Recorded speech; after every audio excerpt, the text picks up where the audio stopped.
எதிர்ப்பு என்பது சமூக அடிப்படையிலே பாதிக்கப்பட்ட ஒரு பக்கத்தில் நின்று ஜனநாயக அடிப்படையிலே அரசமைப்பு சட்டத்தின் அடிப்படையிலே தலைவர் ஒருவர் தான் இன்றைக்கு குரல் கொடுக்கிறார். தலைவரை போன்று மாவீரர்களாக இந்த மண்ணிலே வலம் வந்த பல்வேறு தலித் தலைவர்கள் ராம்விலாஸ் பாஸ்வானாக இருந்தாலும் மாயாவதியாக இருந்தாலும் அல்லது மராட்டிய மண்ணிலே தோன்றிய மாவீரர்களாக இருந்தாலும் இன்றைக்கு சனாதன சக்திகளை பார்த்து பேசுவதற்கு தயாராக இல்லை. மாறாக தமிழ்நாட்டிலே கூட அதுபோன்று பார்ப்பன எதிர்ப்பு இயக்கமாக இருக்கக்கூடிய திராவிடர் கழகத்தை விட வலுவாக பார்ப்பன சக்திகளை எதிர்த்து அல்லது சனாதன சக்திகளை எதிர்த்து அல்லது ஆதிக்க மனோபாவமுக்க ஆணவக்காரர்களை எதிர்த்து அறிக்கை விடுவதற்கு தமிழ்நாட்டிலே இருந்து தான் ஒரு குரல் வர வேண்டும். அன்றைக்கு தந்தை பெரியார் இருந்தார், அதற்கு பின்னாலே கருணாநிதி இருந்தார் என்றால் இவர்கள் எல்லாம் 8 அடி பாய்ந்தார்கள் என்று சொன்னால் தலைவர் திருமாவளவன் அவர்கள் 16 அடி 32 அடி என்று பாய்ந்து கொண்டிருக்கிறார். இவருடைய வேகத்திற்கு ஈடு கொடுக்க இந்தியாவிலே இன்றைக்கு சனாதன சக்திகளுக்கு யாரும் இல்லை. ஆகவே தொடர்களே, ஆர்எஸ்எஸ் காரர்களையும் அல்லது சனாதன சக்திகளையும் மிரட்டிக் கொண்டிருக்கின்ற தலைவர் அவர்களுடைய வேண்டுகோளை ஏற்று மத சார்பின்மை பேரணியிலே கலந்து கொண்ட அத்துணை தோழர்களுக்கும் எனது சார்பாகவும் கட்சியின் சார்பாகவும் ஒரு நன்றியை தெரிவித்துக் கொண்டு, இந்த மாநாட்டு தீர்மானங்கள் பல இருக்கின்றன என்றாலும் இந்த மாநாட்டு தீர்மானங்களை விளக்கி பேசுவது என்பது மிகப்பெரிய விஷயம். இந்தியா என்பது மத சார்பற்ற நாடாக இருக்கிறது. ஏன் மத சார்பற்ற நாடாக இருக்கிறது என்று கேட்டால், தலைவர் எப்பொழுதும் சொல்வது போல எந்த மதத்திற்கு சென்றாலும் யாராக இருந்தாலும் சகோதரனாக பார்க்கிறார்கள். ஆனால் இந்து மதத்திலே மாத்திரம் வர்ணத்தின் அடிப்படையிலே, சாதியின் அடிப்படையிலே நீ எனக்கு அண்ணனா தம்பியாக ஆக முடியுமா, நீ சேரிக்காரன் அல்லவா, நீ இஸ்லாமியன் அல்லவா, நீ கிறிஸ்தவன் அல்லவா, உனக்கும் எனக்கும் சரியா வருமா, நீ மாட்டுக்கறி தின்கிறாய், நான் மாட்டுக்கறி திங்க மாட்டேன், நான் சைவம் நீ அசைவம், பெண்களுக்கான உரிமைகள் இல்லை, பெண்களுக்கான சமநீதி என்கின்ற பேச்சுக்கே இடையில்லாம இருக்கிற ஒரு சமூகம் இந்து சமூகம்.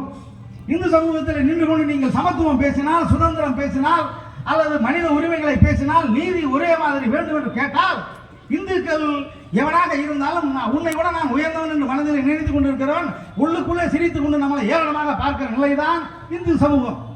இந்த இந்து சமூகத்தை சமநிலைப்படுத்துவதற்கு உருவாக்கப்பட்ட அரசமைப்பு சட்டத்தை பயன்படுத்தி இன்றைக்கு வெளியிலே வந்திருக்கின்ற ஏழை எளிய மக்களாக இருந்தாலும், பெண்களாக இருந்தாலும் அல்லது மத சிறுபான்மையினராக இருந்தாலும், சீக்கியனாக இருந்தாலும், இஸ்லாமியராக இருந்தாலும், கிறிஸ்தவனாக இருந்தாலும், ஜெயினாக இருந்தாலும் அல்லது யாராக இருந்தாலும் இன்றைக்கு பார்ப்பன சங்கர மடத்தை பார்த்து கேள்வி கேட்கவோ, ஆர்எஸ்எஸ் தலைவர் மோகன் பகவத்தை பார்த்து என்னடா சொல்லுகிற நீ என்று கேட்கவோ துணிச்சல் வந்திருக்கிறது என்று சொன்னால், இந்த அரசமைப்பு சட்டம் தந்திருக்கின்ற உங்களுக்கான அடிப்படை உரிமை. இந்த உரிமையை எப்படியாவது சீர்குலைத்து மீண்டும் ஆதிக்கத்தை நிலைநாட்ட வேண்டும் என்று பார்ப்பனர்கள் மனப்பால் கொடுத்துக் கொண்டிருக்கிறார்கள். இந்தியாவிலே பல வெளிநாட்டு சக்திகள் ஆட்சிக்கு வந்ததற்கு அடிப்படை காரணமே இங்கு இருக்கின்ற பட்டியல் சாதி மக்கள் தான். ஏனென்றால் இவர்கள் ஒடுக்கும் பொழுது ஒடுக்குகிறவனை எதிர்ப்பதற்கு ஆயுதம் இல்லாமல் அல்லது வாய்ப்பு இல்லாமல் பதுங்கி இருந்த அமைதியாக இருந்த மக்கள் இவர்கள் அடிமைப்பட்டதே கிடையாது. இவர்களை அடிமை என்று அவர்கள் சொல்லிக் கொண்டிருக்கிறார்கள். ஆனால் இவர்கள் என்றுமே அடிமையாக இருந்ததே இல்லை. இன்றைக்கும் ஒரு பிரச்சனையை பொது பிரச்சனையாக மாற்றுவதற்கு அல்லது பிரச்சனையில் இருக்கக்கூடிய பலகீனங்களை எதிர்த்து பேசுவதற்கு அல்லது அதில் இருக்கக்கூடிய ஆதிக்கங்களை உடைப்பதற்கு மிக சாதாரணமாக டீ கடையிலே ரிக்ஷா தூக்குகிறவர்கள், மூட்டை சுமப்பவர்கள் அல்லது சாதாரண மனிதர்கள் அந்த பிரச்சனைகளை எதிர்த்து பேசிட்டு விடுவார்கள். அவர்கள் யார்? பட்டியல் சாதிக்காரர்கள் தான். இந்தியா முழுவதும் இப்படித்தான் பட்டியல் சாதிக்காரர்கள் இருக்கிறார்கள். வேண்டுமென்றால் பிறர் நினைத்துக் கொள்ளலாம், இவர்கள் அடிமையாக வாழ்ந்தார்கள், 2000 காலத்து அடிமை, 3000 காலத்து அடிமை என்று சொல்கிறார்கள். ஆனால் தமிழக வரலாற்றின் படி 1700க்கு பின்னால் தான் சாதி இங்கே நிலை பெற்றிருக்கிறது. அதற்கு முன்னாலே சாதி நிலை பெறவில்லை. அதற்கான எந்த தடயங்களும் இல்லை. பொருள் ஆய்விலே எந்த நிறுவனங்களும் இல்லை. இவர்களுடைய ஆவணங்கள் படி நிறுவனங்கள் இல்லை. தமிழ் இலக்கியங்கள் சாதியை பேசவில்லை. தமிழிலே தோன்றிய எந்த மகானும் சாதியை பற்றி பேசவில்லை. எந்த மகானும் சாதி ஒழிப்பை பற்றி பேசவில்லை. ஆனால் 1700க்கு பின்னாலே திருமலை நாயக்கர் ஆட்சிக்கு பின்னால் தான் இந்த நாட்டிலே சாதி என்பதே நிலை பெற்றிருக்கிறது. சேரி இருந்தது என்று சொன்னால் சேரி சின்ன சேரி அல்ல, சேரி ஆதிக்கம் மிகுந்த சேரி. சேரிக்குள் பார்ப்பான் பிறந்தால் அவனை செருப்பாலை விளக்கமாத்தாலை அடித்து அவன் வந்து போனதற்கு பிறகு சாதிப்பாலை ஊட்டுகிற ஒரு வழக்கம் சேரிகளிலே இருந்தது என்று புரட்சியாளர் அம்பேத்கர் அவர்கள் தன்னுடைய வாழ்க்கையிலே பதிவு செய்திருக்கிறார். இப்படி புரட்சிகரமாக வீரர்களாக எதிர் புரட்சியாளர்களாக பிரச்சனைகளை கையாளுவதிலே வேகமிக்கவர்களாக வாழ்ந்த ஒரு சமூகத்தை அடிமை அடிமை அடிமை என்று சொல்லி உரிமை ஏற்கப்படுகிறது. ஏதோ கண்ணை மூடிக்கொண்டு ஆதிக்கம் செலுத்தினால் இவர்கள் அடங்கி விடுவார்கள் என்று மனப்பால் குடித்தவர்களுக்கு தந்தை பெரியாருக்கு பின்னாலே நின்றது யார்?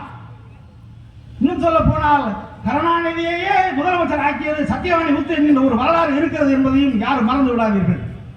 கலைஞருக்கு வாய்ப்பு எப்படி எம்ஜிஆர் எதிர்த்து கிடைத்தது? அல்லது நெடுஞ்செழியனை போன்ற பல்வேறு சாதி உயர்வு பேசிக் கொண்டிருக்கிறவர்கள் மத்தியிலே மிக சாதாரண எளிய குடும்பத்திலே பிறந்த கருணாநிதிக்கு எப்படி முதலமைச்சராகும் வாய்ப்பு கிடைத்தது என்று சொன்னால் அன்றைக்கு திராவிட முன்னேற்ற கழகத்தில் இருந்த பட்டியலினத்து மக்கள் தான் காரணம். அதற்கு பட்டியலினத்து தலைவர்கள் தான் காரணம்.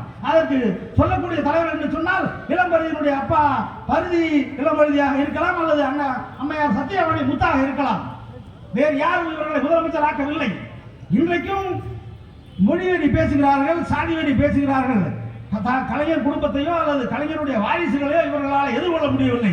இவர்கள் போனால் மீண்டும் இவர்கள் சாதியை பற்றி தான் பேசுகிறார். சீமான் வரை நாம் நாடான் என்பதை காட்டுவதிலே தெளிவாகத்தான் இருக்கிறார். அவன் தன்னுடைய சாதியை தூக்கி பிடிக்கும் பொழுது அவனை எதிர்ப்பதற்கு யார் வருவார்? பட்டியல் சாதி தான் வரும். பட்டியல் சாதியை எப்படி எதிர்ப்போம்? படிப்படியாக எதிர்ப்போம், ஜனநாயக ரீதியாக எதிர்ப்போம். உன்னுடைய தலைமையை நிறுவதற்கு முன்னாலே உன்னை உடைத்து விடுவோம் என்பதுதான் வரலாறு. இங்கே பல தலைவர்கள் அதுபோல் வீழ்ந்திருக்கிறார்கள். தலைவர் வைகோவாக இருந்தாலும் அல்லது அதற்கு பின்னாலே வந்த கிருஷ்ணசாமியாக இருந்தாலும் அல்லது ஜான் பாண்டியனாக இருந்தாலும் ஏன் திருமாவளவனை போல தன்னுடைய தலைமையை நிலைநிறுத்திக் கொள்ள முடியவில்லை என்று சொன்னால் அவர்கள் இருக்கிற அந்த சாதி தான், சாதி பற்று, வெறுப்பு பிரச்சாரம் என்றைக்கும் உன்னை வீழ்த்தும், உன்னுடைய தலைமையை ஆளுமையில வைத்திருக்காது என்பதற்கு தலைவர் திருமாவளவன் அவர்கள் மிகப்பெரிய எடுத்துக்காட்டு. வெறுப்பு பிரச்சாரம் செய்தால் நீ வீழ்த்தப்படுவாய், பிரிவினைவாதம் பேசினால் நீ வீழ்த்தப்படுவாய், தன்முனைப்பு அதாவது சொந்த பெருமை பேசினாலும் நீ வீழ்த்தப்படுவாய்.